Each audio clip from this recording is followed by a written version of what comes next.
His blood He shed for me.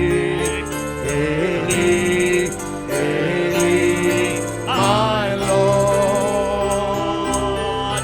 His blood He shed on Calvary. Eli, Eli, my God. Eli, Eli, my Father.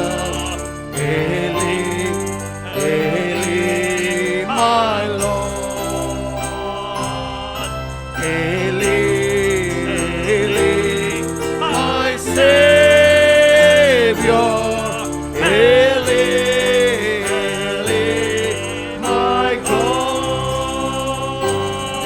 The wounds, the stripes He bore for me. Eli, Eli, my Lord. And by His stripes He healed me. Eli, Eli, my God. Eli, Eli, my Father. Eli, Eli, my Lord. Eli, Eli, my Savior. Eli, Eli, my God. Who is, who was, who is to come. Eli, Eli, my Lord. Who is, who was, and who'll always be. Eli, Eli, my God. Eli, Eli, my Father. Eli, Eli, my Lord. Eli, Eli, my Savior. Eli, Eli, my God. Eli, Eli, my Father. Eli, Eli, my Lord. Eli, Eli, my healer. Eli, Eli, my God. Who is, who was, who is to come. Eli, Eli, my Lord. Who is, who was, and who'll always be. Eli, Eli, my God. Eli, Eli, my Father. Amen. Eli, Eli, my God. Amen. Eli, Eli, my Savior. Eli, Eli, my God. Eli, Eli, my Father. Eli, Eli, my Lord. Eli, Eli, my healer. Eli, Eli, my God. Hallelujah. Hallelujah. Hallelujah. Hallelujah. Hallelujah. Hallelujah. Let's bow our heads in a moment of prayer, please. நாம் ஜெபிப்போம். தலை தாழ்த்தி ஆண்டவரை நோக்கி பார்ப்போம். Father, in Jesus' mighty name, we give you thanks and praise for this opportunity you've given us to meet again around your word.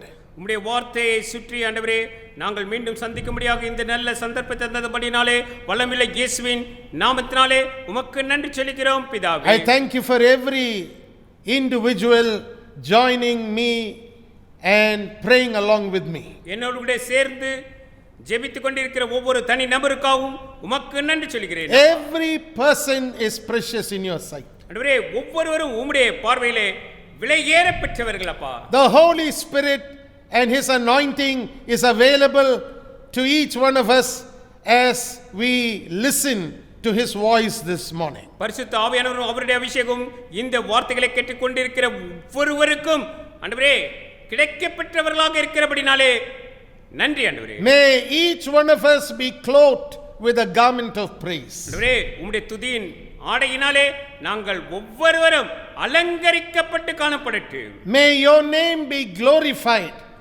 over and over again in the midst of your people. உம்முடைய ஜனங்கள் மத்தியிலே உம்முடைய நாமம் மீண்டும் மீண்டும் ஆண்டவரே You are El Shaddai, the all sufficient one. ஆண்டவரே, நீர் சர்வ வல்லமையுள்ள தேவன், சர்வத்திற்கும் போதுமானவராய் இருக்கிறபடினாலே உமக்கு நன்றி. You are El Rohi, you are El Elyon, you are El Kabod, and your name will be holy.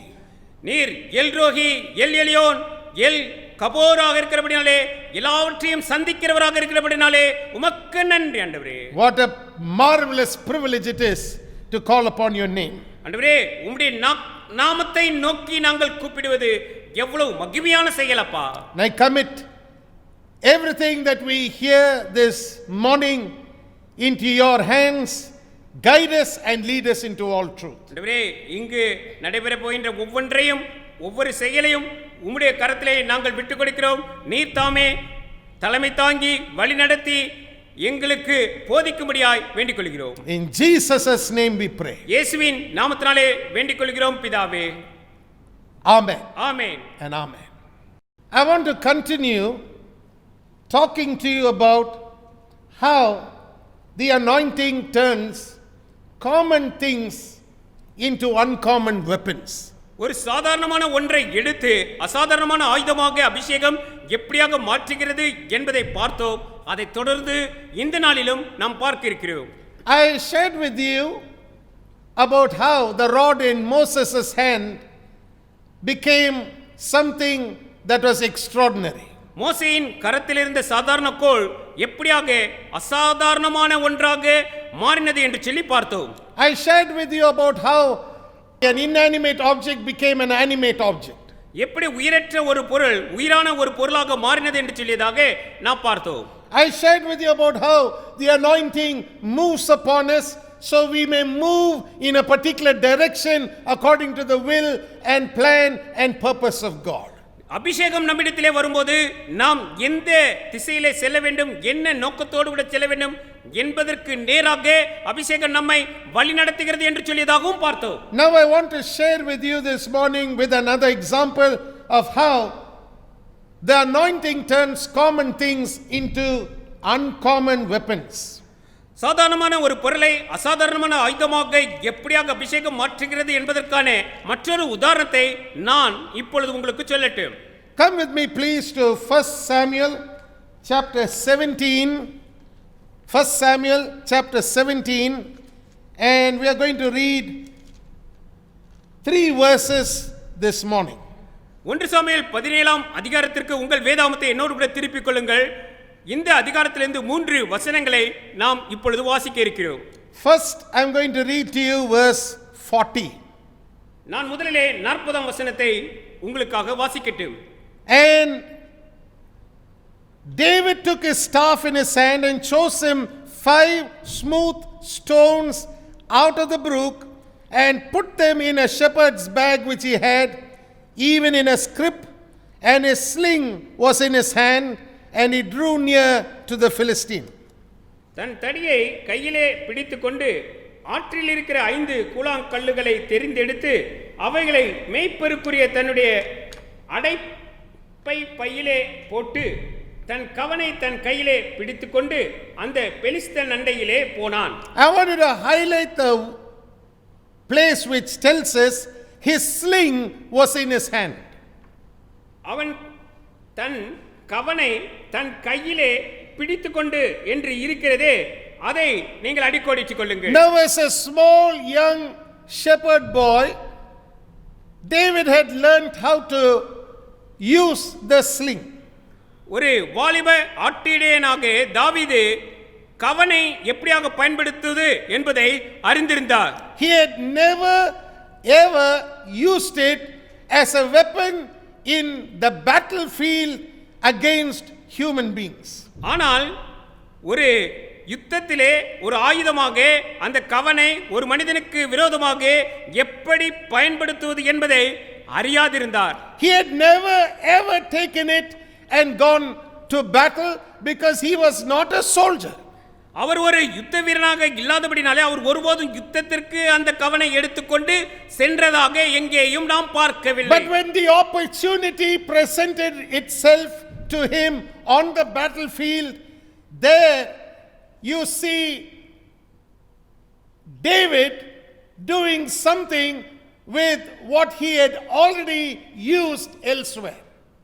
யுத்தகளத்திலே அவனுக்கென்று ஒரு சந்தர்ப்பம் வாய்த்த போது அவன் மற்ற இடங்களிலே எப்படியாக நடந்து கொண்டானோ அந்த விதத்திலே செயல்படுவதை எடுத்துக்கொண்டு அந்த இடத்திலே செயல்படுவதை நாம் பார்க்கிறோம். Remember, this is an anointed David who is now coming to the battlefield. நீங்கள் இதை நினைவிலே நிச்சயமாக நிறுத்த வேண்டும்.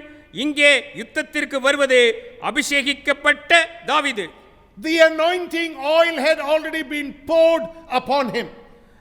அபிஷேக தைலம் ஏற்கனவே தாவீதின் தலையிலே ஊற்றப்பட்டிருந்தது. So now this sling that he is holding in his hand is going to be turned from being a common thing to becoming an uncommon weapon in his hands. இப்பொழுது அவனுடைய கரத்திலே சாதாரணமாக காணப்படுகிற ஒரு கவன் அசாதாரணமான ஒரு ஆயுதமாக அபிஷேகத்தினாலே மாறப் போகிறது. Don't forget that for 40 days entire Israel had been frozen into fear and inactivity. இஸ்ரவேலின் முழு சேனையும் செயலிழந்ததாக 40 நாட்கள் அதுவரைக்கும் நின்றிருந்தது என்பதை நினைவுபடுத்திக் கொள்ளுங்கள். Fear had paralyzed them. இன்னும் சொல்லப்போனால் அவர்களை செயலற்றவர்களாக பயம் ஆக்கியிருந்தது. And not one person, even though they had weapons of war, were in a position to go against this particular person called Goliath. இந்த கோலியாத் என்னும் ஒரு நபருக்கு விரோதமாக அந்த சேனையிலே இருந்த ஒருவருக்கும் கூட அவர்கள் ஆயுததாரிகளாக இருந்த போதிலும் கூட தைரியம் வரவில்லை. But the Bible tells us now the anointing on a young teenager is going to transform a ordinary thing and make it a weapon that is extraordinary. இப்பொழுது வேதாவும் நமக்கு கற்றுக் கொடுக்கிறது ஒரு வாலிப மகனுடைய கரத்திலே சாதாரணமாக காணப்பட்ட ஒரு பொருளை அசாதாரணமான ஒரு ஆயுதமாக அபிஷேகம் மாற்றுகின்றது என்று சொல்லி நமக்கு கற்றுக் கொடுக்கிறது. And as a result of this, we are going to see and read later, you will find that there would be a dedicated group of soldiers in the Israelite army who would use the slingshot as a weapon. இதற்கு பலனாக நாம் பார்க்க போகிறோம். நாம் அநேக இடங்களிலே காண்பது கவனை கூட இந்நாட்களிலே சேனையிலே ஒரு முக்கியமான ஆயுதமாக மாற்றும் அளவிற்கு அந்த கவனை முக்கியத்துவப்படுத்த அந்த வேலை மாற்றிவிட்டது. Remember, this would be a predecessor to an entire regiment being formed in the army of Israel who would only use their slingshots. இந்த சம்பவத்திற்கு பின் இஸ்ரவேல் தேசத்து படையின் ஒரு படைப்பிரிவே கவன்கல்லை மட்டுமே பயன்படுத்த பயிற்றுவிக்கப்படுவதற்கு இது முன்னோடியாக இருந்தது என்பதை நினைவில் நிறுத்துங்கள். But David didn't know that. ஆனால் அதை தாவீது கூட அறியாதிருந்தார். David is now going up against Goliath with what is in his hand. தாவீது இப்பொழுது தன் கையில் என்ன இருக்கின்றதோ அதை வைத்துக்கொண்டு கோலியாத்தை எதிர்கொண்டு செல்கின்றான். David is going up against Goliath and he is having just the sling in his hand. கோலியாத்துக்கு விரோதமாக தாவீது செல்கிறார். தன்னுடைய கரத்திலே தான் பெற்றிருந்த அந்த கவனை மாத்திரமே எடுத்துக்கொண்டு செல்கிறார். Look at verse 49 please. நீங்கள் 49ஆம் வசனத்தை பாருங்கள். 1 Samuel chapter 17 verse 49. 1 சாமுவேல் 17ஆம் அதிகாரம் 49ஆம் வசனம் And David put his hand in his bag and took thence a stone and slang it and smote the Philistine in his forehead, and the stone sunk into his forehead, and he fell upon his face to the earth. 49ஆம் வசனம், தன் கையை அடைப்பத்திலே போட்டு அதிலிருந்து ஒரு கல்லை எடுத்து கவனிலே வைத்து சுழற்றி பெலிஸ்தனுடைய நெற்றியிலே பட எறிந்தான். அந்த கல் அவன் நெற்றியில் பதிந்து போனதினால் அவன் தரையிலே முகம் குப்புற விழுந்தான். So David prevailed over the Philistine with a sling and with a stone, and smote the Philistine and slew him. But there was no sword in the hand of David.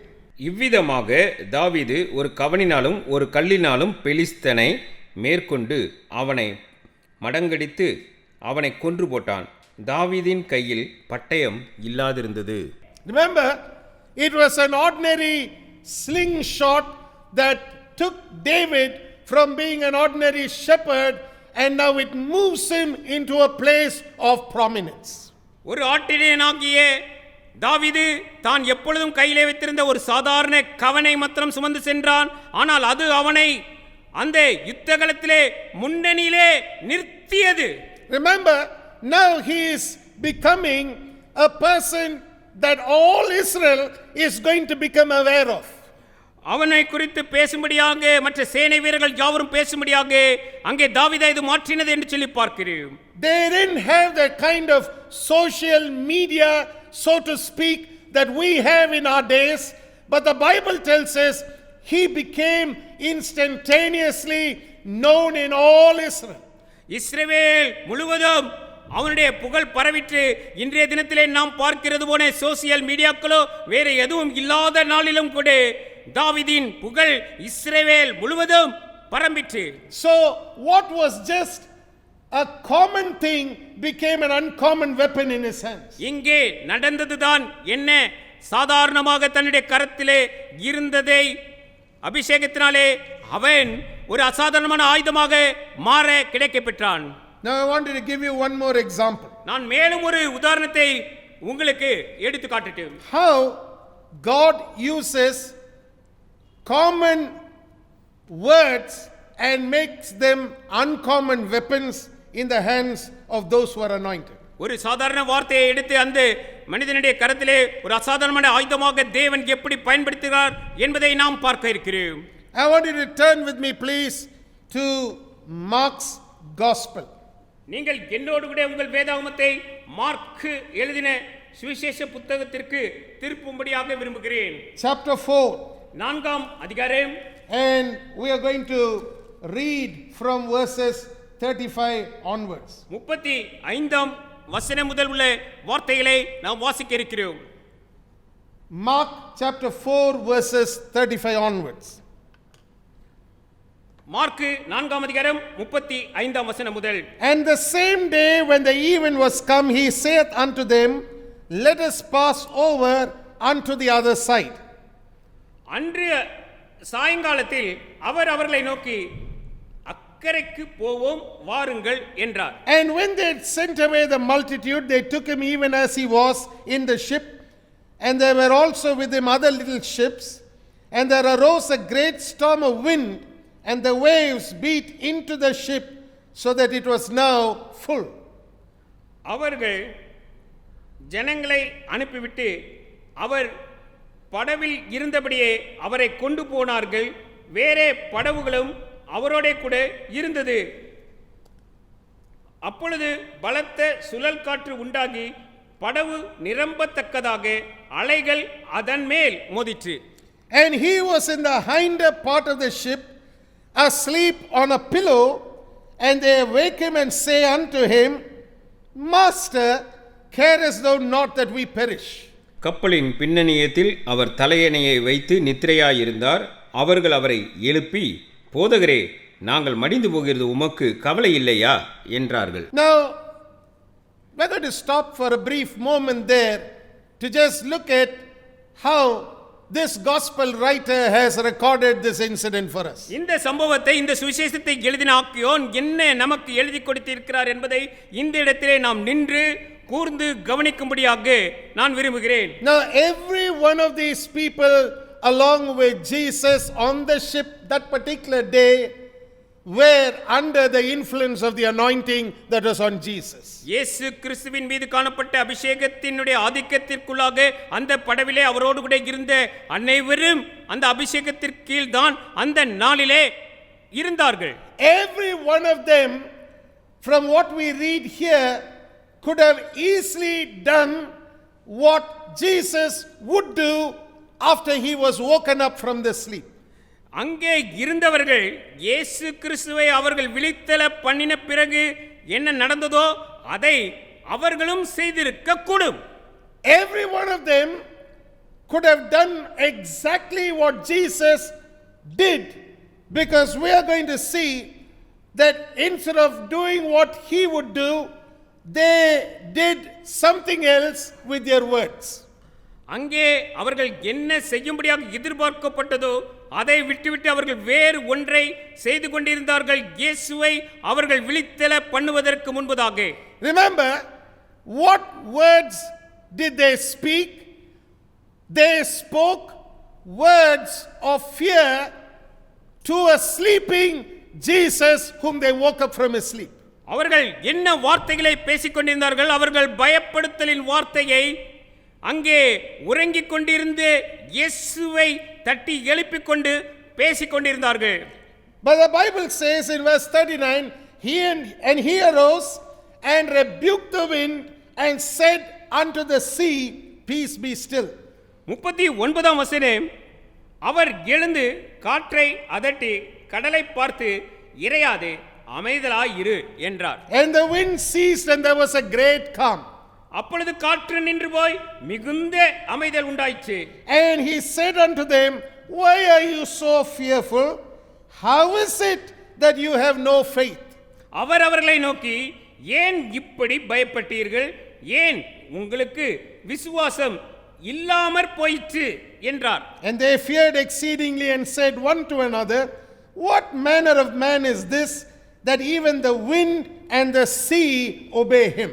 அவர்கள் மிகவும் பயந்து, இவர் யாரோ, காற்றும் கடலும் இவருக்கு கீழ்ப்படுகிறதே என்று ஒருவரோடு ஒருவர் சொல்லிக் கொண்டார்கள். Now listen carefully. The words of Jesus were addressed to the waves, to the sea, to the wind, and they became the weapons against what was trying to overwhelm the ship and put it and its travelers into the water. அந்த வேளையிலே படவையும் அதிலே பயணம் செய்தவர்களையும் அலைக்கழித்துக் கொண்டிருந்த அந்த காற்றையும் கடலையும் பார்த்து இயேசு பேசின வார்த்தைகள் இருந்தது என்று சொல்லி பார்க்கிறோம். Now the anointing is transforming ordinary words and making them weapons of war.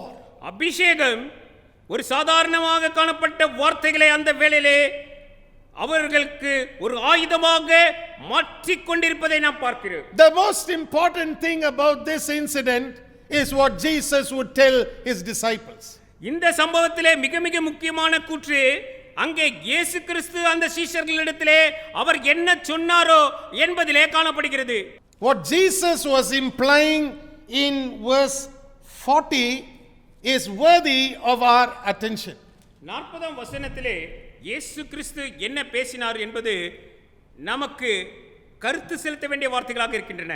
Mark chapter 4 verse 40 he says, why are you so fearful? How is it that you have no faith? Mark எழுதின சுவிசேஷம் 4ஆம் அதிகாரம் 40ஆம் வசனம், அவர் அவர்களை நோக்கி, ஏன் இப்படி பயப்பட்டீர்கள்? ஏன் உங்களுக்கு விசுவாசம் இல்லாமற் போயிற்று என்றார். In other words, here is Jesus implying that if you had only spoken to the wave, to the wind, and to the waters, and have believed that your words had authority, power, and the faith of God in it, you could have had the same result. அங்கே இயேசு கிறிஸ்து என்ன சொல்ல வந்தார் என்பதுதான் நாம் கற்றுக்கொள்ள வேண்டியது.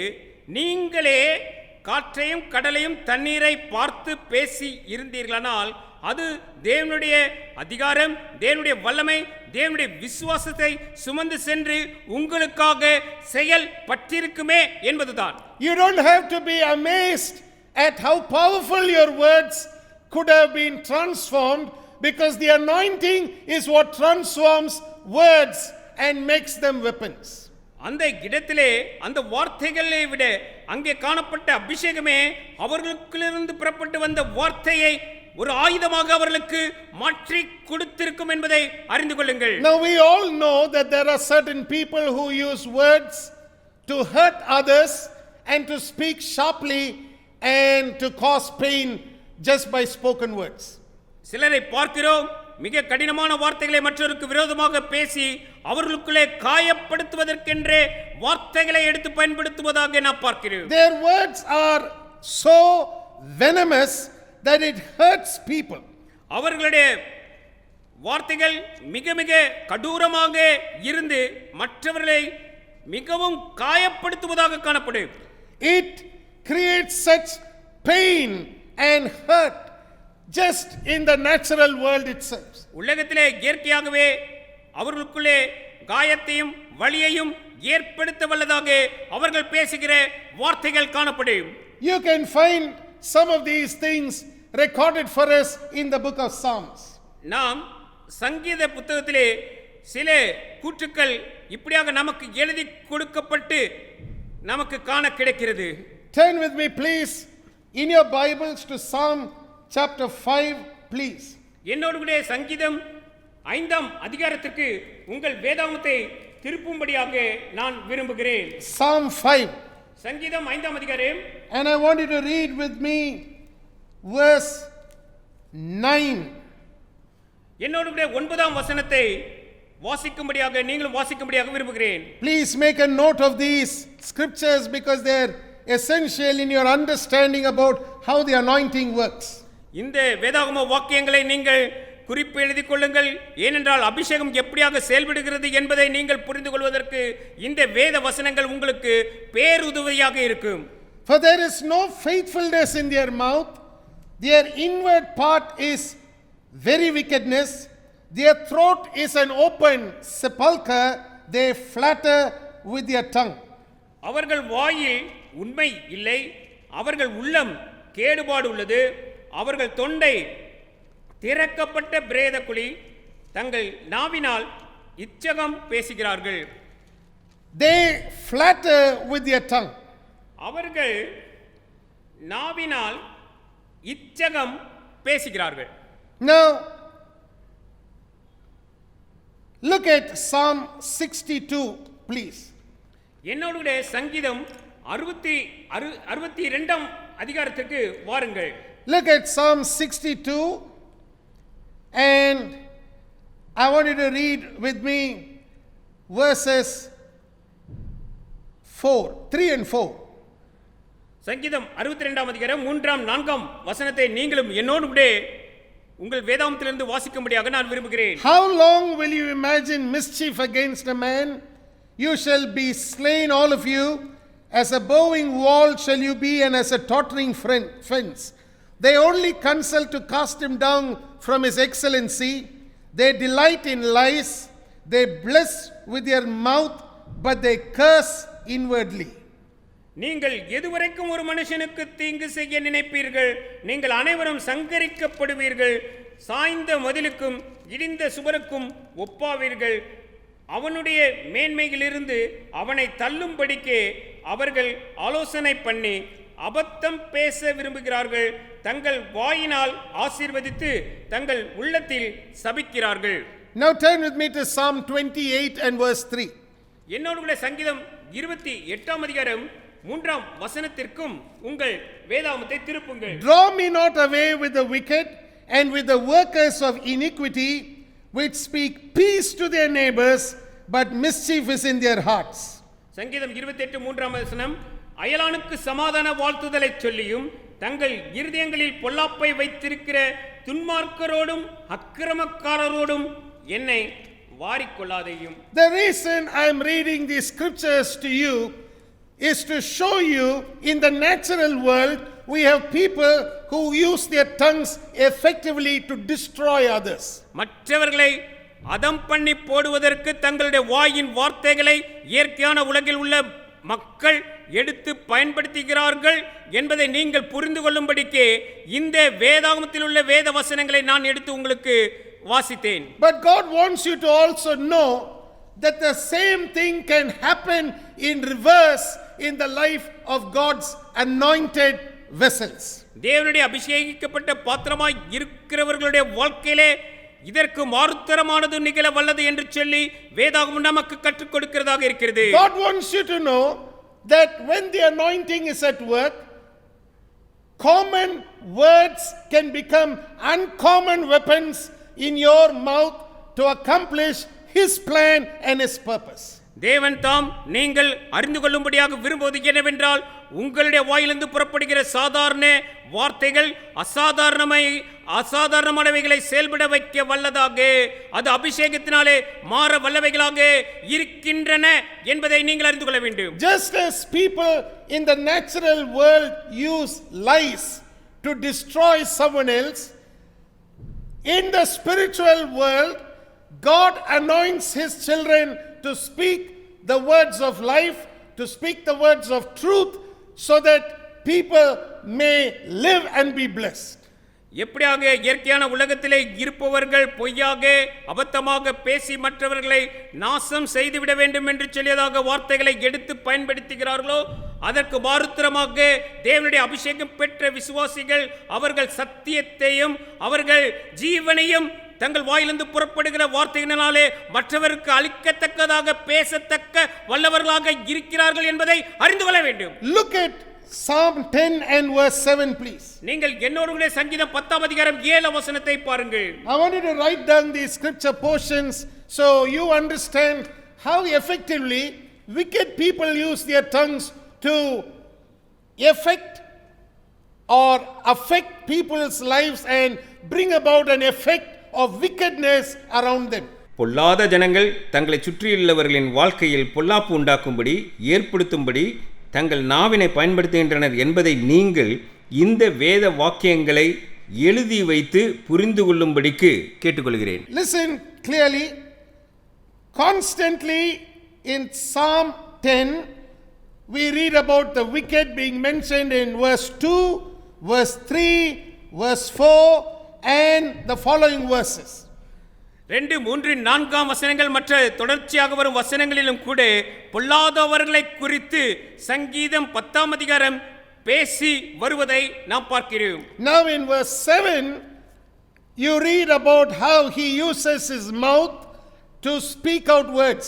It says his mouth is full of cursing and deceit and fraud. Under his tongue is mischief and vanity. அவனுடைய வாயிலிருந்து புறப்படும் வார்த்தைகளை எப்படி மோசமானவைகளுக்கு பயன்படுத்துகிறான் என்பதை 7ஆம் வசனத்திலே நாம் பார்க்கிறோம். அவன் வாய் சபிப்பினாலும் கபடத்தினாலும் கொடுமையினாலும் நிறைந்திருக்கிறது. அவன் நாவின் கீழ் தீவினையும் அக்கிரமும் உண்டு என்று சொல்கிறது. Now continuously you begin to see that in the natural world there are people who effectively use their words to accomplish something. ஏதோ ஒன்றை நிறைவேற்றுவதற்கு தொடர்ச்சியாக உலகிலே இயற்கையாக இருக்கக்கூடிய ஜனங்கள் தங்கள் வாயின் வார்த்தைகளை எடுத்து பயன்படுத்துகிறார்கள் என்பதை இந்த வசனங்களிலிருந்து நாம் அறிகிறோம். But in Psalm 19:19 and verse 14 we see what the believer can do with his words. ஆனால் ஒரு விசுவாசி தன்னுடைய வார்த்தைகளினாலே என்ன செய்ய முடியும் கூடும் என்பதை சங்கீதம் 19ஆம் அதிகாரம் 14ஆம் வசனத்திலிருந்து நாம் கற்றுக்கொள்கிறோம். The psalmist says, "Let the words of my mouth and the meditation of my heart be acceptable in your sight, O Lord, my strength and my redeemer." சங்கீதக்காரர் இப்படியாக சொல்கிறார், என் கண்மலையும் என் மீட்பெருமாகிய கர்த்தாவே, என் வாயின் வார்த்தைகளும் என் இருதயத்தின் தியானமும் உமது சமூகத்தில் பிரீதியாயிருப்பதாக. So now you see what Jesus did was not an unusual thing. To him it was the most natural or the most appropriate thing for him to do, which was to get up and speak words by the anointing against what was threatening their life and their existence that day.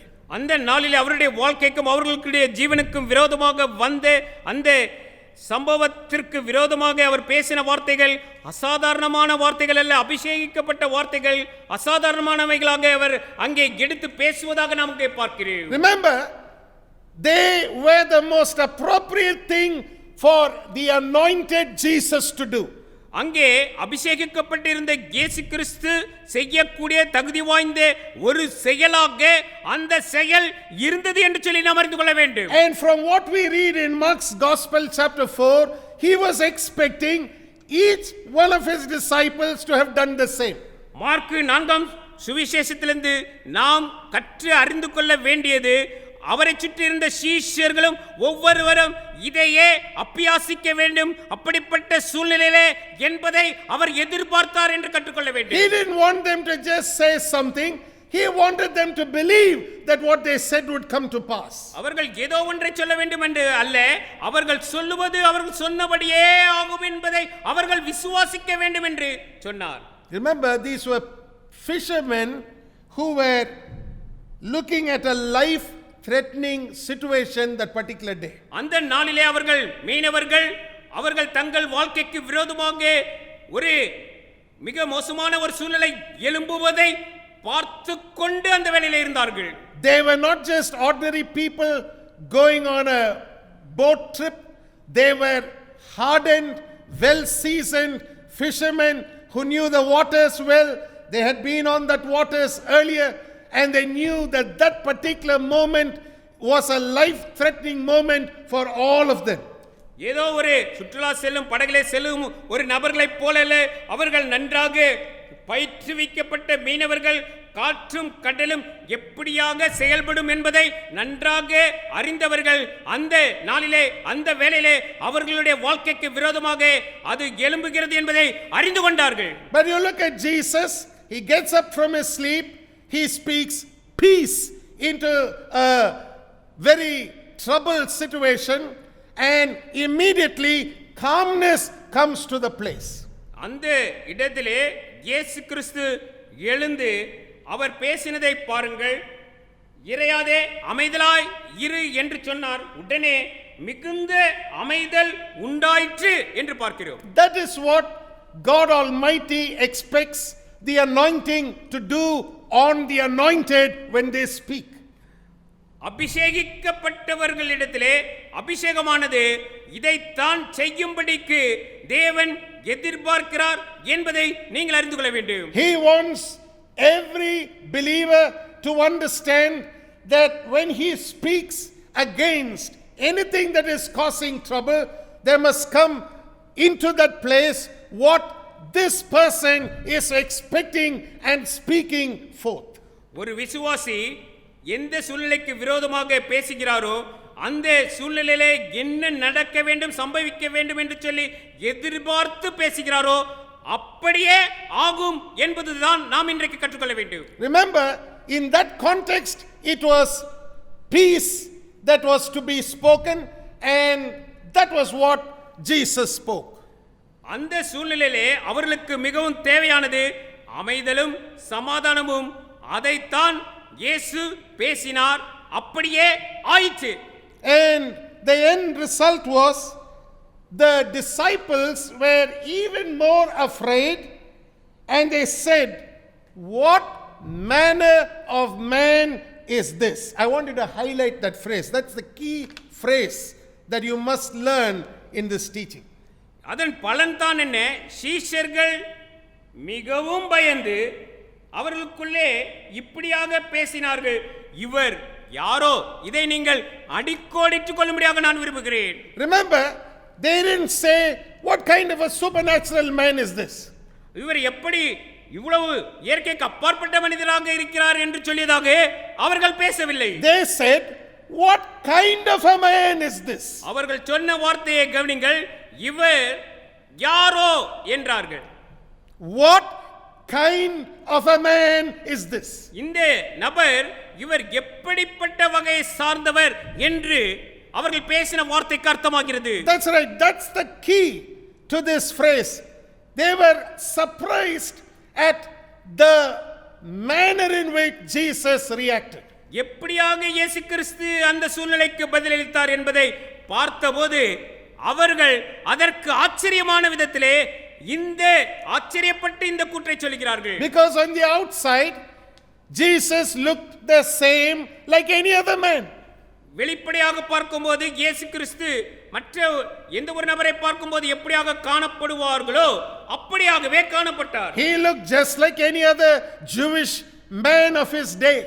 அவருடைய நாட்களிலே எப்படியாக மற்ற ஒரு யூதர் காணப்படுவாரோ அப்படியாகவே அவர் காணப்பட்டார். And that was what surprised them, that here was a man who looked like any other Jewish man, but his way of speech was completely different. அவர்களுக்கு அதுதான் ஆச்சரியப்படுத்தது. அவர் மற்ற யூதர்களைப் போலவே இவர் காணப்பட்டாலும் இவர் பேசும் வார்த்தைகள் யூதர்களைப் போல வேறுபட்டதாக காணப்படுகிறதே என்பதே அவர்களுக்குள்ளே ஆச்சரியத்தை. Everything about him was different. அவர் பேசின செய்த எல்லாம் வித்தியாசமானவைகளாக அவர்களுக்கு தோன்றியது. And they concluded like this. அதனாலே அவர்கள் இப்படிப்பட்ட ஒரு முடிவுக்கு வந்து விட்டார்கள். Even the wind and the sea obey him. காற்றும் கடலும் கூட இவருக்கு கீழ்ப்படிகிறதே என்ற முடிவுக்கு வந்தார்கள். Everything that looked like inanimate was now obeying words that were addressed to it, as though they could hear like animate objects. உயிரற்றவைகளாக காணப்படுகிறவைகள் உயிருள்ள ஒன்று எப்படியாக செவிகொடுத்து செயல்படுமோ அப்படியாக இந்த வார்த்தைக்கு கட்டுப்படுகிறதே என்பதே இதனுடைய அர்த்தமாகிறது.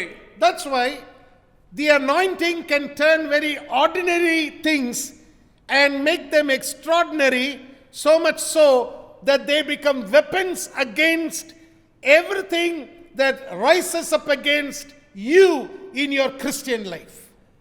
இதனால் தான் நான் உங்களுக்கு வலியுறுத்தி சொல்கிறேன், ஒரு விசுவாசிக்கு அபிஷேகம் கிடைக்கும் போது அவனுடைய கரத்திலே இருக்கக்கூடிய சாதாரணமான ஒன்று அவனுக்கு விரோதமாக வருகிற எந்த ஒன்றுக்கும் விரோதிக்க அவனுக்குரிய ஆயுதமாக அது அசாதாரணமானதாக மாறிவிட வல்லது என்று உங்களுக்கு சொல்கிறேன். Sometimes it can be a literal enemy, sometimes it can be circumstances, sometimes it may be the weather, sometimes it may look like this is an inanimate object coming up against you, but if it is threatening your life, threatening your call, threatening your existence, then you have the words to speak against it by the power of the Holy Spirit and to get things working on your behalf and for your goodness to operate and to bring about the praises and the glory of God into your life.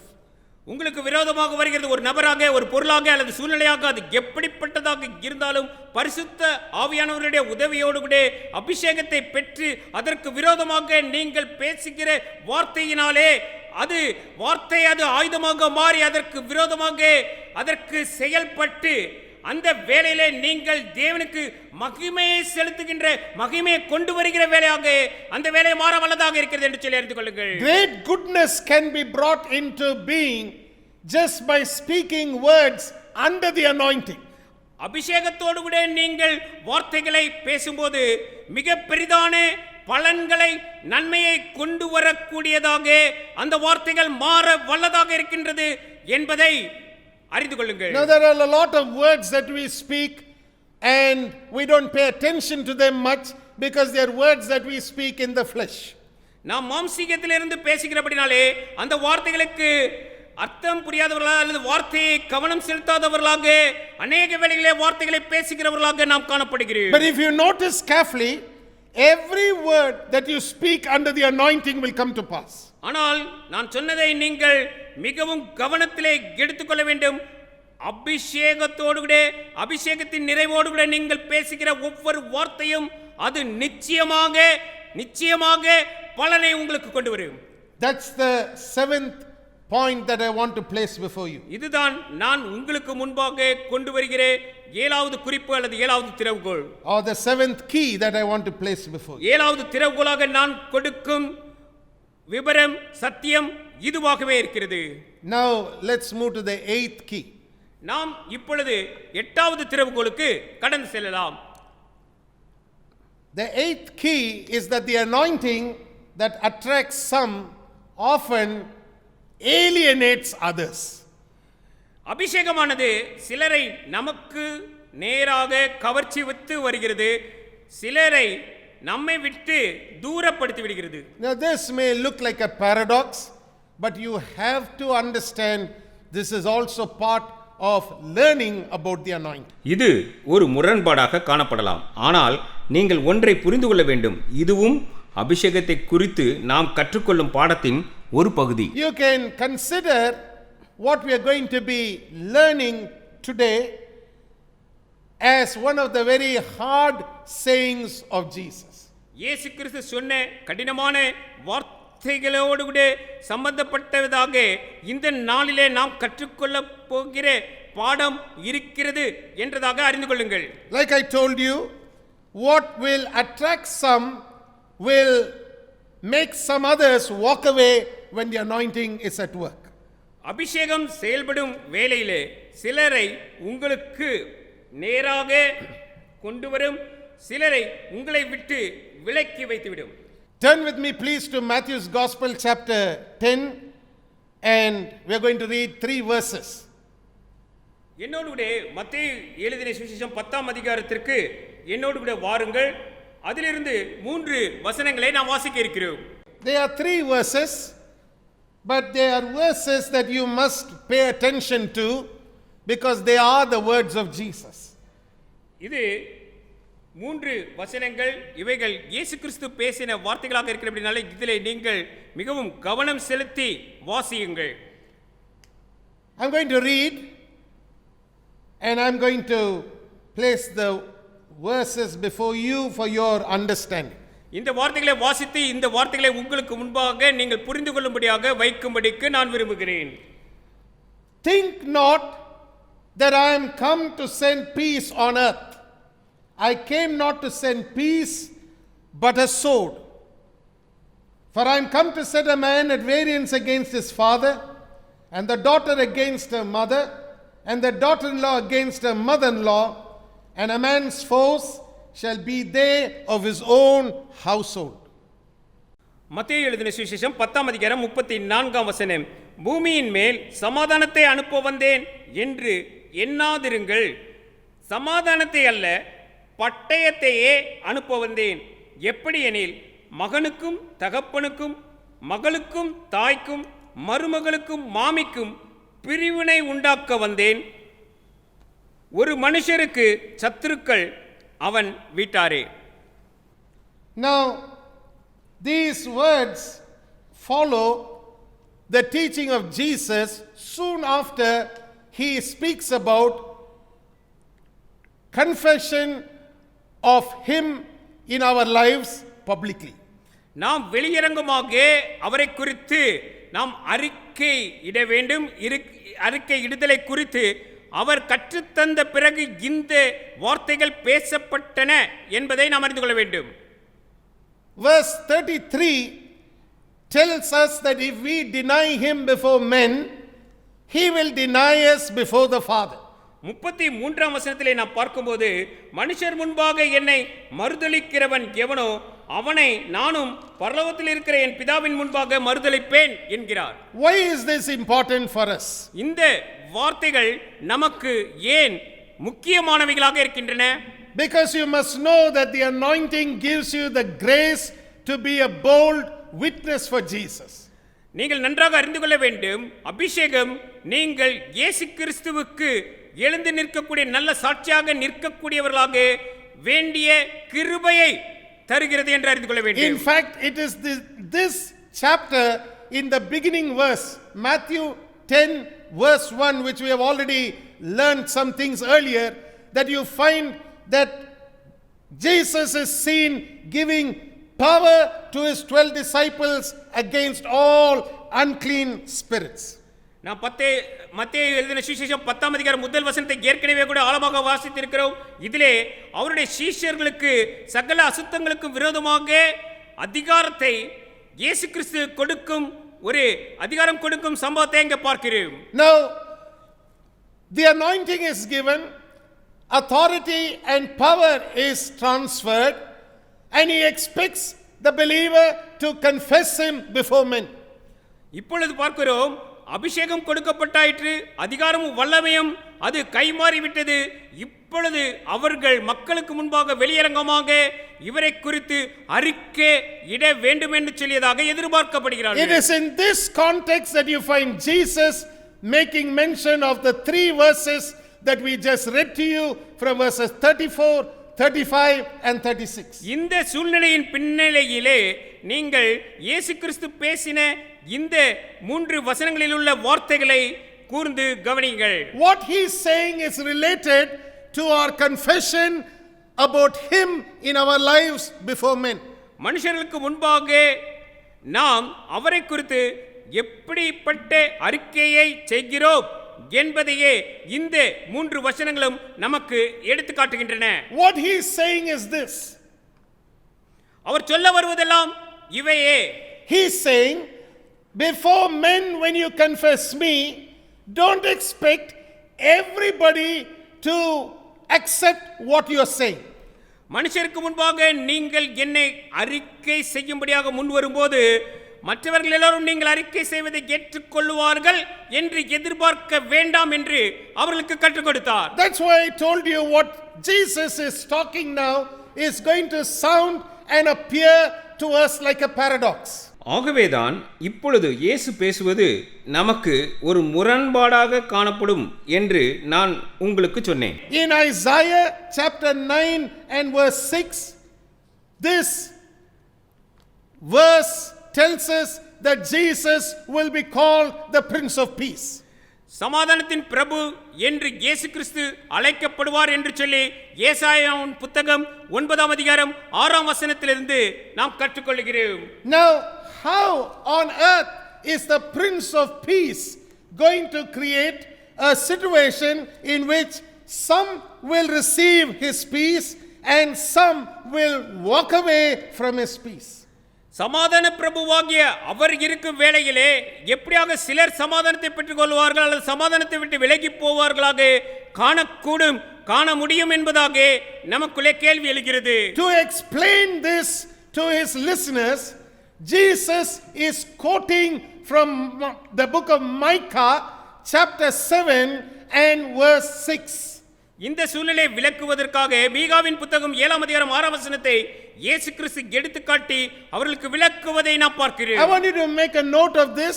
I want you to turn with me to Micah chapter 7 and we are going to read verse 6 right now so you can hear how Jesus quoted it. அங்கே இயேசு கிறிஸ்து அந்த வார்த்தையை எப்படியாக எடுத்து பயன்படுத்தினார் என்பதை அறிந்து கொள்ளும்படியாக மீகாவின் புத்தகம் 4ஆம் அதிகாரம் 6ஆம் வசனத்தை நான் இப்பொழுது உங்களுக்காக எடுத்து வாசிக்க இருக்கிறேன். Micah 7:6.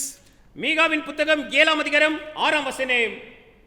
For the son dishonoreth the father, the daughter riseth up against her mother, the daughter-in-law against her mother-in-law.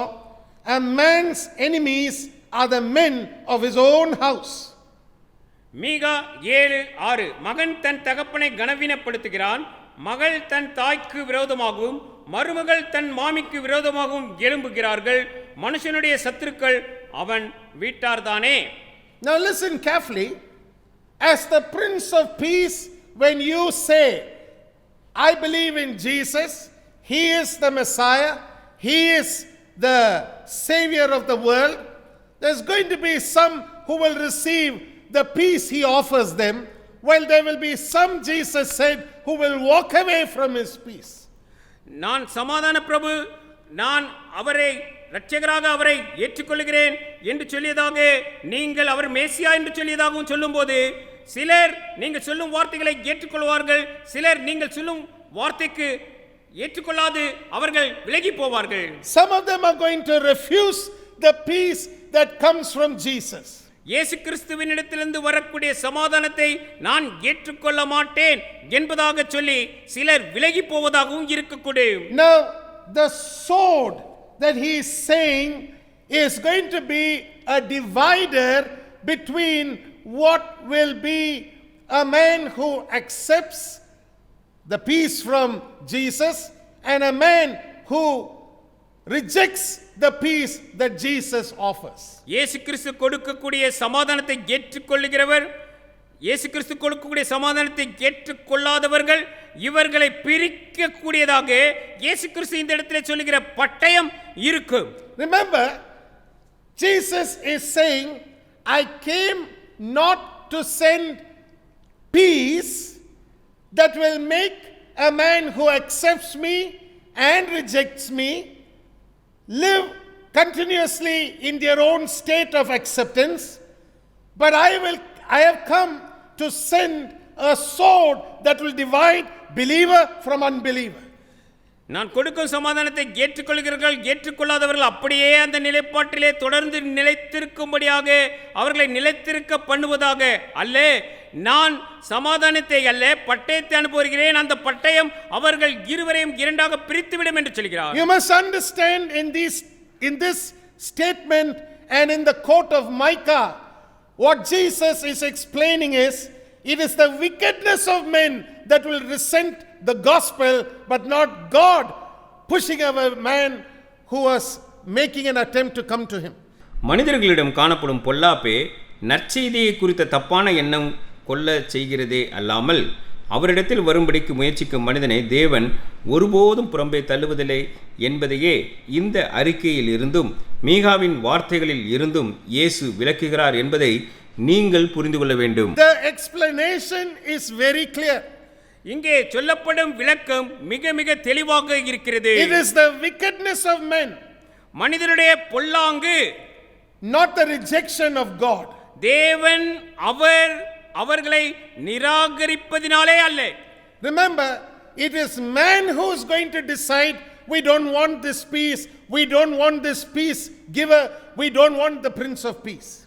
மனிதன் தான் தீர்மானிக்க போகிறான், எனக்கு இந்த சமாதானம் தேவையில்லை, இந்த சமாதான பிரபு தேவையில்லை என்று தங்களுடைய சுய தெரிந்தெடுப்பினாலேயே அவர்கள் விலகி போகிறார்கள். When that takes place, what Jesus is saying is, the anointing that I give will become a sharp sword that will divide people, divide anything in the natural and cast it aside.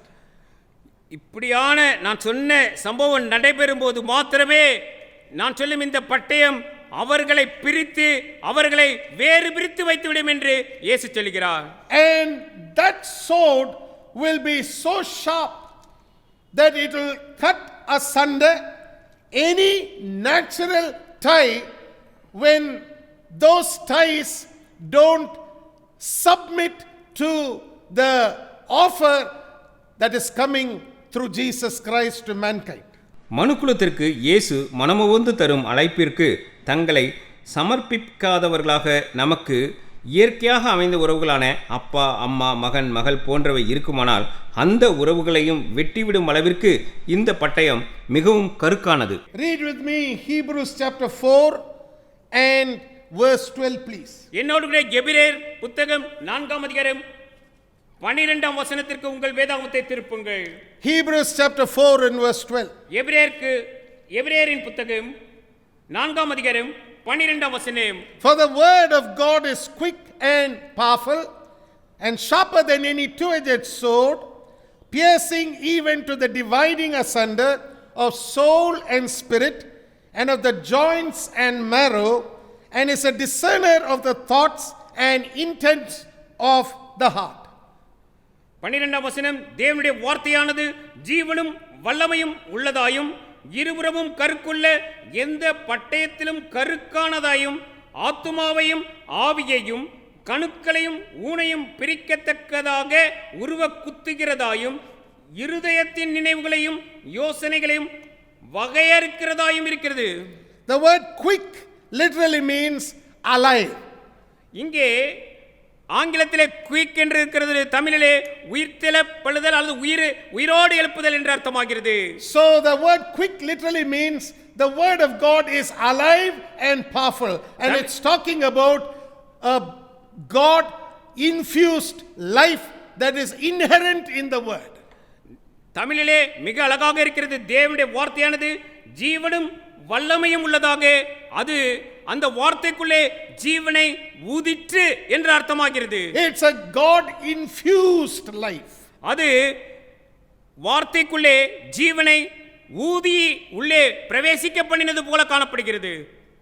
Now when you look at it in that context, you begin to see why the anointing makes the difference even more clearer for us in our days.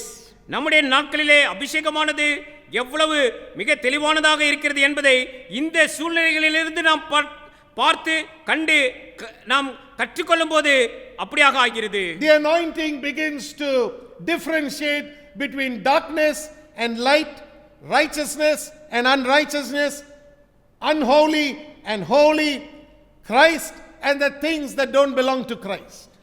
ஜீவனான செயலுக்கும் ஜீவன் இல்லாதவைக்கும் நீதியானவைக்கும் நீதி இல்லாதவைகளுக்கும் பரிசுத்தமானவைக்கும் பரிசுத்தம் இல்லாதவருக்கும் இயேசு கிறிஸ்துவுக்கு சொந்தமானவற்றுக்கும் இயேசு கிறிஸ்துவுக்கு சொந்தமில்லாதவற்றிற்கும் இடையே ஒரு வித்தியாசத்தை அபிஷேகம் செய்கிறது என்று இதிலிருந்து கற்றுக்கொள்கிறோம். And in verse 36, Jesus wants his disciples to know that in the natural world there will be certain times when natural relationships will have to be severed because of him. அவரினாலே அவர்களுடைய இயற்கையான பிடிப்பிலே உறவிலே உண்டாயிருக்கக்கூடிய பிடிப்புகள் கூட சில வேளைகளிலே தளர்வுற வேண்டியதற்கும் என்பதை இயேசு கிறிஸ்து 36ஆம் வசனத்திலிருந்து நமக்கு கற்றுக் கொடுக்கிறார். Why will they have to be severed? அங்கே ஏன் அப்படிப்பட்ட தளர்வுகள் ஏற்பட வேண்டும்? It will have to be severed simply because the wickedness that is inherent in some people will reject every offer that Christ gives them. அவர்களுக்குள்ளாக காணப்படுகிற பொல்லாப்பு இயேசு கிறிஸ்து அவர்களுக்கு தருகிற அந்த ஈவை நிராகரிக்கிறதாக அது இருக்கிறபடினாலே அந்த விதமான வேளைகளிலே நாம் விட்டு விலக வேண்டிய தளர்வுகள் உண்டாக வேண்டியிருக்கு. Therefore he said, a man's foes shall be they of his own household. இதனால் தான் இயேசு கிறிஸ்து இப்படியாக சொன்னார், ஒரு மனுஷனுக்கு சத்துருக்கள் அவன் வீட்டாரே என்று. Remember, sometimes you hear people use that phrase in a lighter vein, but that's not the idea behind which Jesus spoke these words. இந்த வார்த்தைகளை சொல்லும்போது மிக லகுவாக சிலர் பேசும்போது பேசுகிறார்கள், ஆனால் அப்படிப்பட்ட அர்த்தத்திலே இயேசு கிறிஸ்து இந்த இடத்திலே சொல்லவில்லை என்பதை நீங்கள் நன்றாக புரிந்து கொள்ள வேண்டும். He was not cracking a joke. He was not making light of what he was saying. He was talking about the reality of how the anointing will differentiate between believer and unbeliever. இந்த இடத்திலே பேசும்போது அவர் கேலியாகவோ அல்லது மிக லகுவாகவோ இந்த வார்த்தைகளை பேசாமல் எப்படியாக ஒரு விசுவாசிக்கும் அவிசுவாசிக்கும் இடையே பிரித்து அது காட்டும் என்பதாக அதை மிக தெளிவுபடுத்தி அங்கே பேசுகிறார். You must make a note of this, that when you obey the Holy Spirit, there will be certain times that some people will walk away from you and withdraw from you. நீங்கள் இதை நன்றாக அறிந்து கொள்ள வேண்டும். பரிசுத்த ஆவியானவருக்கு நீங்கள் கீழ்ப்படியும் போது உங்களுக்கு நேராக வழி நடத்தப்பட்டு சிலர் வருவார்கள், உங்களை விட்டு விலகி சிலர் செல்வார்கள் என்பதை. Don't be surprised when this happens. இது இப்படியாக சம்பவிக்கும் போது நீங்கள் ஆச்சரியப்பட வேண்டாம். Sometimes it will be very painful, but remember, if you are a disciple of Jesus, not a disciple of a cult group, if you are a disciple of Jesus and the anointing is working in your life, sometimes people will withdraw from you. இது சம்பவிக்கும் போது உங்களுக்கு வேதனை அளிக்கக்கூடியதாக இருக்கலாம். இது உண்மையிலேயே இயேசு கிறிஸ்துவின் சீஷன் என்று நீங்கள் இருப்பீர்களானால் இதற்கு சரியான விதத்திலே நீங்கள் பதிலளிக்க வேண்டும். That's why it's important for you to understand this particular 3 verses well. இதனால் தான் நான் உங்களுக்கு சொல்கிறேன், இந்த 3 வசனங்களையும் சரியான விதத்திலே நீங்கள் புரிந்து கொண்டவர்களாக இருக்க வேண்டும். To understand them is to bring forth a realization in your spirit about the anointing. இதை புரிந்து கொள்வதற்கு நீங்கள் உங்கள் ஆவியிலே ஒரு புரிந்து கொள்ளுதல் அல்லது வெளிப்பாட்டை பெற்றவர்களாக நிச்சயமாக இருக்க வேண்டும். Let me show you a biblical example of this from the life of Jesus himself. இயேசு கிறிஸ்துவின் வாழ்க்கையிலிருந்தே இதை ஒரு உதாரணமாக நான் உங்களுக்கு எடுத்து காட்டட்டும். When you read John's Gospel chapter 6, you see how Jesus does one of the greatest and profoundest of all miracles of transforming 5 loaves and 2 fish and multiplying them and giving it for so many people to eat. அநேகமான ஜனங்கள் புசிக்கும்படியாக 5 அப்பம் 2 மீனை எடுத்து இயேசு கிறிஸ்து செய்த மிகப்பெரிய அந்த அற்புதத்தை இந்த யோவான் எழுதின சுவிசேஷம் 6ஆம் அதிகாரத்திலே நாம் பார்க்கிறோம். Now, as you move down chapter 6, you find Jesus teaching something which is very, very deep and life transforming. இந்த 6ஆம் அதிகாரத்தில் அடுத்துள்ள வசனங்களை நாம் படிக்கும்போது மிக ஆழமான சத்தியங்களை நமக்கு கற்றுக் கொடுக்கக்கூடிய வார்த்தைகள் இந்த அதிகாரத்திலிருந்து நாம் பெற்றுக்கொள்கிறோம். Especially when he does away with manna and introduces what we today know as the bread of life. அவர் மன்னா என்பதை எடுத்துவிட்டு இந்த நாளிலே நாம் அறிந்திருக்கிற பிரகாரமாக இருக்கிற ஜீவ அப்பம் என்பதை அவர் உள்ளே கொண்டு வரும்போது உள்ள சம்பவத்திலிருந்து நாம் கற்றுக்கொள்கிறோம். He doesn't address the bread of life as a physical bread from heaven. He is talking about himself as the bread of life. பரலோகத்திலிருந்து இறங்கி வந்த ஒரு ஜீவ அப்பத்தை குறித்து பேசுவதைப் போல இல்லாமல் அவர் பேசும்போது ஜீவ அப்பம் நானே என்று சொல்லியதாக அவர் பேசுவதை பார்க்கிறோம். Look at John chapter 6 and verse 48. நீங்கள் யோவான் எழுதின சுவிசேஷம் 6ஆம் அதிகாரம் 48ஆம் வசனத்தை கவனியுங்கள். He is saying, I am that bread of life. ஜீவ அப்பம் நானே என்று சொல்வதாக அங்கே அவர் சொல்வதை பார்க்கிறோம். Now as he makes statement after statement after statement from that place on, immediately there is a division that is taking place amongst his hearers. இதற்கு அடுத்துள்ள வார்த்தைகளை கூற்றுகளை அவர் பேசும்போதெல்லாம் அங்கே ஜனங்கள் மத்தியிலே ஒரு பிரிவு உண்டாகக்கூடியதாக இருக்கிறது என்று சொல்லியதாக நான் பார்க்கிறேன். He uses words that is troubling the Jews and disturbing even some of his disciples. யூதர்களுக்கும் சில அவருடைய சீஷர்களுக்கும் அது புரிந்து கொள்ளாததாக அவர்களை கலக்குவதாக அவர் பேசின வார்த்தைகள் இந்த இடத்திலே காணப்பட்டது என்று சொல்லி பார்க்கிறோம். In verse 52 we read about how his hearers, who are majority of them being Jews, are troubled with what he is saying. Then a little bit later you find that his own disciples are struggling with some of the things that Jesus is saying. 52ஆம் வசனத்திலே பார்க்கும்போது அங்கே சுற்றியிருந்தவர்களில் அநேகர் யூதர்களாக இருந்தார்கள். அவர்கள் சொல்லுகிறார்கள், அவர்கள் பேசும் வார்த்தைகள் அவர்களுக்கு கலக்கமுற்றதாக காணப்பட்டது. அதற்கு அடுத்த வசனத்திலே அவரை சுற்றியிருந்த சீஷர்களும் கலக்கமுற்று பேசுவதாக நான் பார்க்கிறேன். I want you to recognize these two groups of people, because then you will understand what Jesus was telling us in Matthew chapter 10.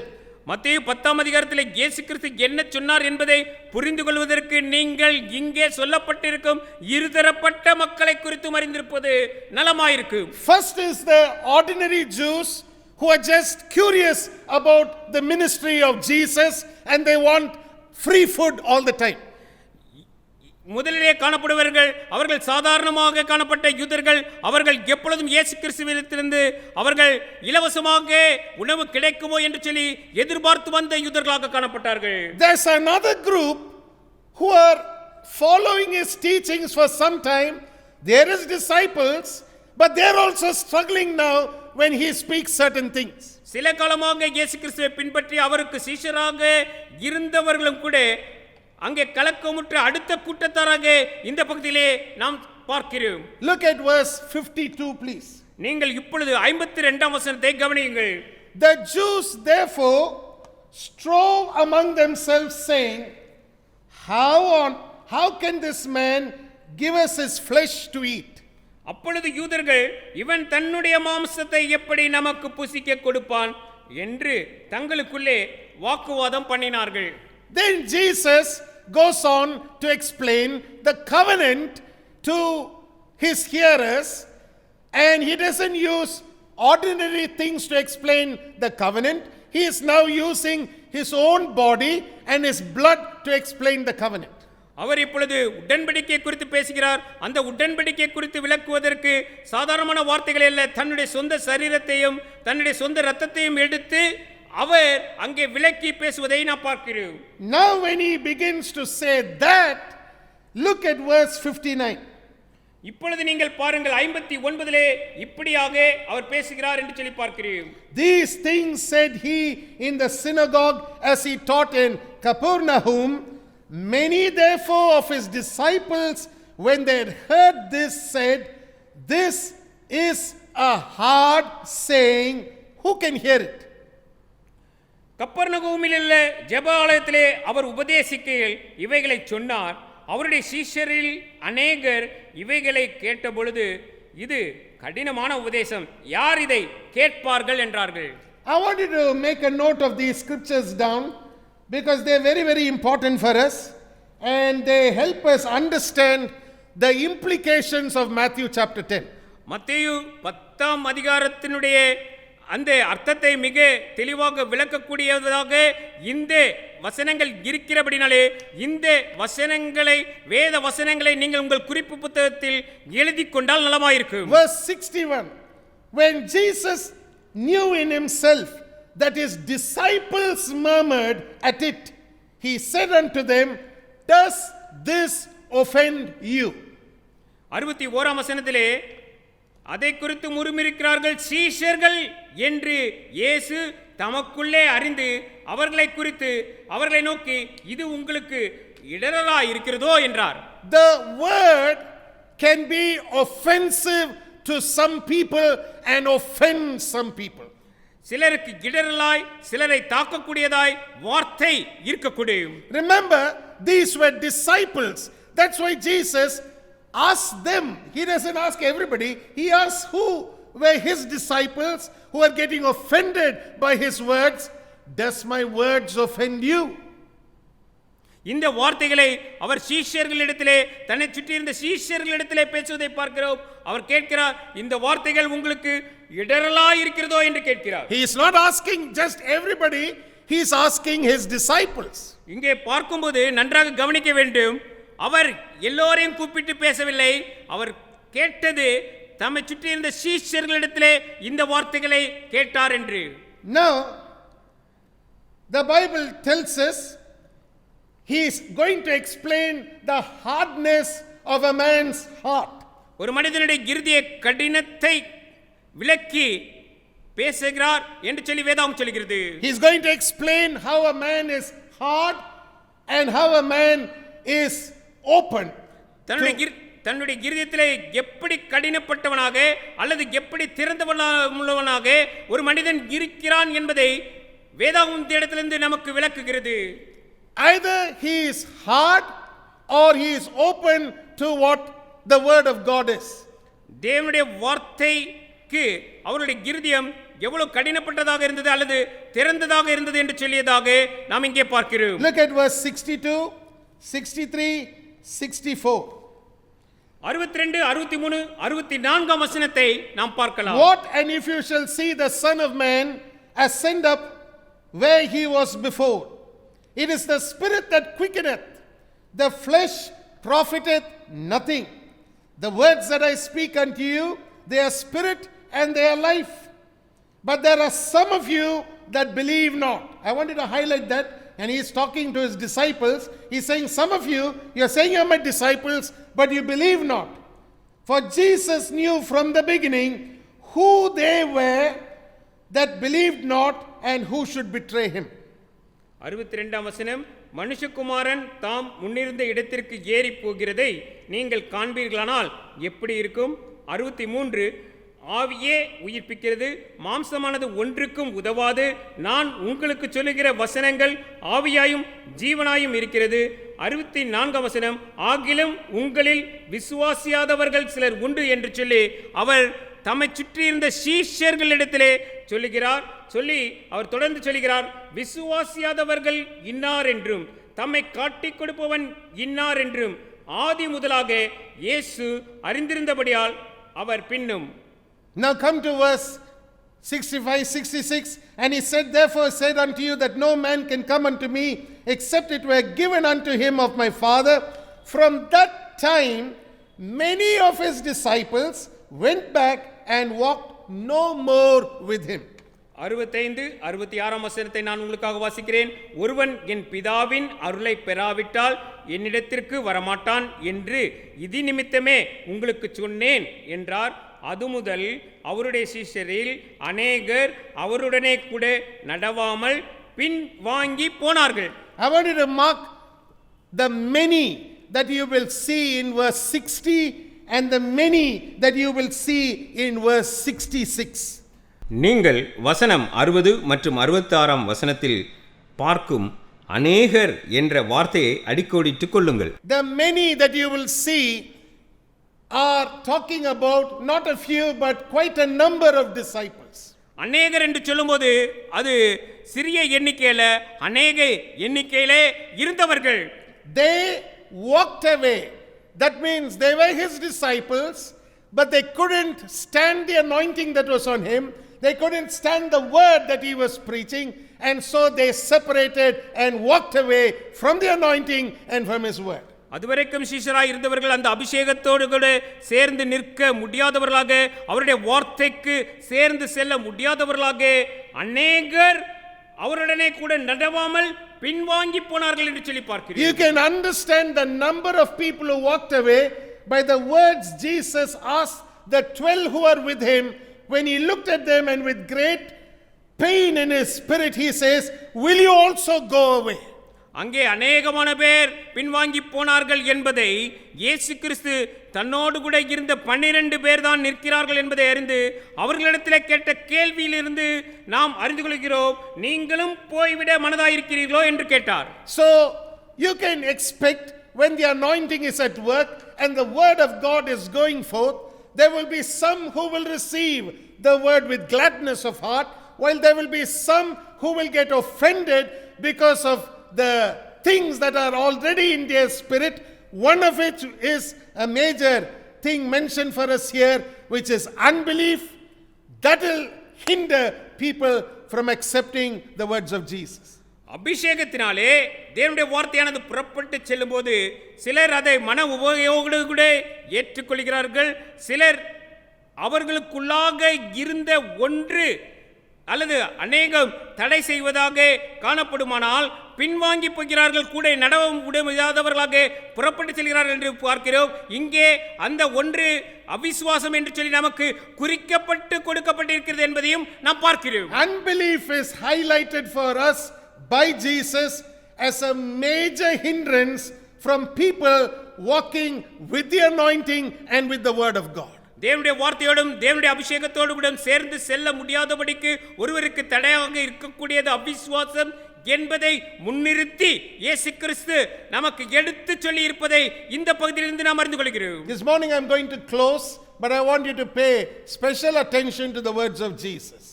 நாம் முடிக்கும் முன்பதாக இயேசு கிறிஸ்து சொன்ன வார்த்தைகளுக்கு மிகுந்த கருத்தை செலுத்தி கவனித்து நாம் முடிக்கலாம். Never deny Jesus before men, because to do that is to lift up unbelief in your life. மனுஷர்களுக்கு முன்பதாக இயேசுவை மறுதலியாதிருங்கள், ஏனென்றால் அது உங்கள் அவநம்பிக்கையை வெளிப்படுத்துவதாக இருக்கும். When you say I don't believe in Jesus, I don't believe in his word, I don't believe in his power, I don't believe in his authority, I don't believe in his anointing, what you're really saying is I believe more in unbelief than in the one who is the author and the finisher of my faith. இயேசு கிறிஸ்துவை நான் விசுவாசிக்கவில்லை, இயேசு கிறிஸ்துவினுடைய வார்த்தையிலே எனக்கு நம்பிக்கை இல்லை, இயேசு கிறிஸ்துவினுடைய அதிகாரத்திலே எனக்கு நம்பிக்கை இல்லை, இயேசு கிறிஸ்துவினுடைய வல்லமையிலே எனக்கு நம்பிக்கை இல்லை, இயேசு கிறிஸ்துவின் அபிஷேகத்திலே எனக்கு நம்பிக்கை இல்லை என்று நீங்கள் சொல்லும் போதெல்லாம் உங்களுடைய அவிசுவாசத்தை எடுத்து மேலே நிறுத்தி என்னுடைய விசுவாசத்தை துவக்குகிறவரும் முடிக்கிறவருமாகிய இயேசுவிலே நான் விசுவாசிக்கவில்லை என்று நீங்கள் சொல்கிறீர்கள். Somewhere, believe me, there will come this division then in your soul, where you will have to know that if that's the kind of lifestyle you're adopting, then you will find that the word of God will be a sword that divides you and cuts you asunder. நீங்கள் இப்படியாக அறிக்கையிடும்போது தேவனுடைய வார்த்தை பட்டயமாக உங்களுடைய ஆத்துமாவிலே ஊடுருவி உங்களை சிலரிடத்திலிருந்து வேறு பிரித்து விடுவதாக இருக்கும். Shall we bow our heads in a moment of prayer, please? நாம் ஜெபிப்போம், தலை தாழ்த்தி ஆண்டவரை நோக்கி பார்ப்போம்.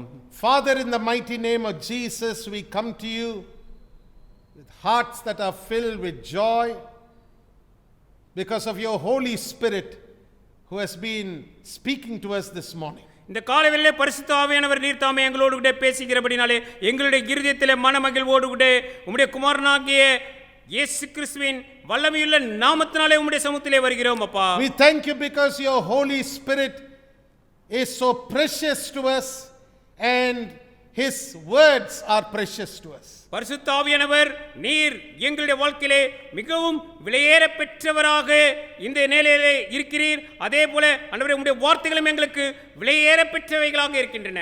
We thank you because your word that has gone forth will produce life everywhere it is accepted and believed and acted upon. எந்த இடத்திலெல்லாம் ஏற்றுக்கொள்ளப்பட்டு அது சொல்லுகிறபடியே செயல்படுகிறதோ அந்த இடத்திலெல்லாம் ஜீவனை உம்முடைய வார்த்தை உண்டாக்குகின்றபடினாலே உமக்கு நன்றி ஆண்டவரே. The Zoe or the life of God will manifest wherever the word of God is planted. தேவனுடைய வார்த்தை எங்கெல்லாம் விதைக்கப்பட்டதோ அங்கெல்லாம் ஜோயே அல்லது தேவனுடைய ஜீவன் வெளிப்படும் அப்பா. Father, we give you all praise, glory and honor because we believe that your word is life, O Lord. ஆண்டவரே உம்முடைய வார்த்தை எங்களுக்கு ஜீவனாய் இருக்கிறபடினாலே உமக்கு ஆண்டவரே எல்லா வேளைகளிலும் ஆண்டவரே நாங்கள் மகிமையையும் கனத்தையும் நன்றியையும் செலுத்துகிறோம். May the greatest miracle of all, which is faith, spring up in people's hearts as they listen to the word of God. இந்த வார்த்தைகளை கேட்டுக்கொண்டிருக்கிற ஒவ்வொருடைய இருதயத்திலிருந்து ஆண்டவரே நடைபெற போகிற மிக பெரியதான அற்புதமாக இருக்கக்கூடிய விசுவாசமானது அவர்களுக்குள்ளே இருந்து புறப்பட்டு வெளிப்படட்டும். Father, we thank you because your name is holy and you will do holy things in the life of your people. ஆண்டவரே நீர் பரிசுத்தர், நீர் உம்முடைய ஜனங்களுடைய வாழ்க்கையிலும் பரிசுத்தமானவைகளை நீர் செய்து கொண்டிருக்கிறபடினாலே உமக்கு நன்றி ஆண்டவரே. Let there be restoration, let there be reconciliation, let there be restitution and let there be resurrection in the lives and hearts and minds of your people. உம்முடைய ஜனங்களுடைய சிந்தையிலும் இருதயத்திலும் மீட்டெடுத்தலும் மறுமலர்ச்சியும் ஆண்டவரே திரும்ப பெற்றுக்கொள்ளுதலும்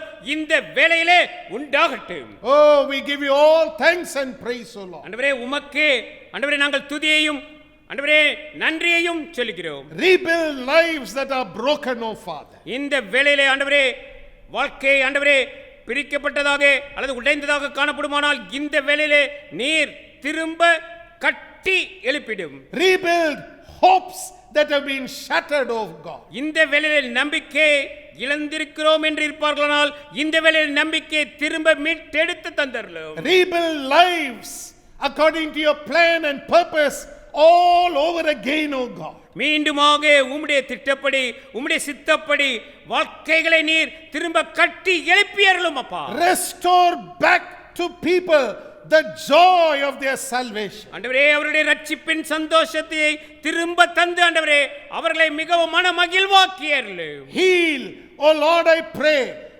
broken bodies, heal businesses that need healing and restoration, and Father, we pray that your name will be glorified. சரீரத்திலும் வியாபாரத்திலும் ஆண்டவரே ஒரு ஆரோக்கியம் சுகம் உண்டாக வேண்டும், மீட்டெடுத்தல் உண்டாக வேண்டும் என்று இருக்கிறவர்களுக்கு இந்த வேளையிலே நீர் தந்து ஆண்டவரே மன மகிழ்ச்சியை இந்த வேளையிலே உண்டாக்கியீர்கள். Especially those who are struggling with financial bondages, oh Lord, we pray will be delivered by the power of your spirit and the word of your wisdom. உம்முடைய ஆவியானவரினாலே ஆண்டவரே உம்முடைய வார்த்தையினுடைய ஞானத்தினாலே இந்த நாளிலே பொருளாதாரத்திலே ஆண்டவரே அவர்கள் சிக்குண்டவர்களாக பிரச்சனையில் இருப்பவர்களாக இருப்பார்களானால் அதிலிருந்து வெளிவர இந்த வேளையிலே உதவி அருளும்படியாக வேண்டும். Do it for your name's sake. ஆண்டவரே இதை உம்முடைய நாம மகிமைக்கென்று நீர் செய்திடும் அப்பா. Let elders be touched in a special way, let children be touched in a special way, Lord. ஆண்டவரே மூப்பர்கள் விசேஷமான விதத்திலே தொடப்படட்டும், சிறு பாலகர்களும் இந்த வேளையிலே விசேஷமான விதத்திலே தொடப்படட்டும். Let families be touched in a special way, let people who are single, Lord, be touched in a special way. குடும்பங்கள் விசேஷமான விதத்தில் தொடப்படட்டும், தனிமையில் இருப்பவர்களும் அப்பா விசேஷமான விதத்தில் தொடப்படட்டும். Touch single people who are going through lonely paths. Oh Lord, I pray in a special way. ஆண்டவரே தனிமையிலே ஆண்டவரே தனியானவர்களாக இருக்கிறவர்கள் யாரேனும் கடந்து செல்கிறவர்களாக இந்த நாட்கள் இருக்குமானால் அவர்களை இந்த வேளையிலே விசேஷமான முறையிலே ஆண்டவரே தொட வேண்டுமாய் வேண்டிக் கொள்கிறோம். Let there be a preparation, oh Lord, be made right now for the big things you are about to do in your children's lives. உம்முடைய பிள்ளைகளுடைய வாழ்க்கையிலே நீர் செய்ய இருக்கக்கூடிய பெரிதான அரிதான காரியங்களுக்கான ஆயத்தப்படுதல் வேளையாக இந்த நாட்கள் இருக்கட்டும் அப்பா. We lift up our hands and our voices to you, the living God. ஆண்டவரே ஜீவனுள்ள தேவன் உமக்கு நேராக எங்களுடைய கரங்களையும் எங்களுடைய வார்த்தைகளையும் நேராக இந்த வேளையிலே நாங்கள் ஏறெடுக்கிறோம். Be glorified, O Lord. ஆண்டவரே நீர் ஒருவர் மாத்திரமே இந்த வேளையிலே மகிமை ஏற்றுக்கொள்ளட்டும். Be magnified, O Lord. ஆண்டவரே நீரே ஆண்டவரே மேன்மை பெற வேண்டும். And we thank you for you have heard us. ஆண்டவரே நீர் இந்த விண்ணப்பத்தை கேட்டபடினாலே உமக்கு நன்றி சொல்கிறோம் In அப்பா. Jesus' name we pray, and everybody said amen and amen. இயேசுவின் நாமத்தினாலே வேண்டிக் கொள்கிறோம் பிதாவே, எல்லோரும் சேர்ந்து சொல்லுவோம் ஆமென். Amen. And may the blessing of God the Father, the blessing of God the Son, and the blessing of God the Holy Spirit rest and abide with each one of us, both now and until Jesus comes again. நம்முடைய ஆண்டவராகிய இயேசு கிறிஸ்துவின் கிருபையும் பிதாவாகிய தேவனின் அன்பும் தூய பரிசுத்த ஆவியாருடைய ஐக்கியமும் நம்மோடு கூட இன்றும் என்றும் இருப்பதாக. ஆமென். ஆமென். And amen. Hallelujah. Hallelujah. Hallelujah. I want you to know that God is at work right now in your lives, my friends. உங்களுடைய வாழ்க்கையிலே தேவன் இந்த வேளையிலும் செயல்படுகிறவராக இருக்கிறார் என்பதை நான் உங்களுக்கு திட்டம் தெளிவாக சொல்ல விரும்புகிறேன். Value this very moment in your life. உங்களுடைய வாழ்க்கையிலே கிடைத்திருக்கக்கூடிய இந்த மதிப்புமிக்க இந்த தருணத்தை நீங்கள் மதிப்பாக கருதுங்கள். Don't consider all the things of the past that is trying to put you down. உங்களை அழுத்தி வைக்கும்படியாக காணப்படுகிற உங்களுடைய கடந்த கால சம்பவங்களை இனிமேலும் நீங்கள் நினைவுக்கு கொண்டு வர வேண்டாம். According to the Bible, your future will grow brighter and brighter for a righteous man. நீதிமானுக்கு பிரகாசிக்க பிரகாசிக்க உள்ளதாக அவனுடைய எதிர்காலம் இருக்கும் என்பதே தேவனுடைய வேதாகமத்தின் வார்த்தை. The righteous man is not going to have his life becoming darker and darker, but a righteous man will see the light of his life becoming brighter and brighter. நீதிமானுடைய வாழ்க்கை தொடர்ந்து தொடர்ந்து அது இருளடைவதல்ல, அது தொடர்ந்து தொடர்ந்து பிரகாசமடைவதாகவே இருக்கும் என்று சொல்லி தேவனுடைய வார்த்தை நமக்கு சொல்கிறது. Rejoice in the presence of God. தேவனுடைய சமூகத்திலே நீங்கள் எப்பொழுதும் களி கூறுகிறவர்களாக காணப்படுங்கள். Be glad because your God is at work in your life. தேவன் தாமே உங்கள் வாழ்க்கையிலே செயல்பட்டு கொண்டிருக்கிறார் என்பதை அறிந்து நீங்கள் மன மகிழ்வோடு கூட காணப்படுங்கள். And the Lord bless and prosper you. தேவன் தாமே உங்களை ஆசீர்வதித்து உங்களை செழிப்பானவர்களாக மாற்றுவாராக. God bless you. தேவன் தாமே நம்மை ஆசீர்வதிப்பாராக. நீரினில் வாழ்கின்ற யாவும் இந்த நிலத்தின் ஜீவராசியும் பாரினில் பறக்கின்ற யாவும் பரனே உம்மை போற்றுமே. நீரினில் வாழ்கின்ற யாவும் இந்த நிலத்தின் ஜீவராசியும் பாரினில் பறக்கின்ற யாவும் பரனே உம்மை போற்றுமே. ஸ்தோத்திரம்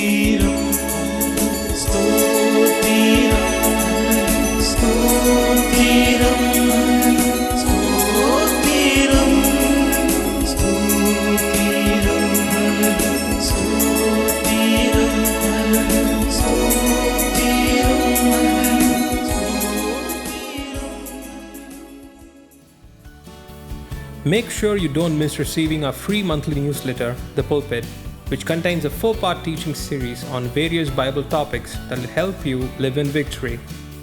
You can read it online by going to christchapel.in and click on eBook Library, where you will find all our newsletters available. To receive a physical copy of Pulpit, you can go to christchapel.in and click on Join Now, and fill in your complete postal mailing address along with your contact mobile number, and we will be happy to send it to you free and postpaid. Should you want to receive the newsletter via email, do include your request along with your current email ID. Thank you and God bless.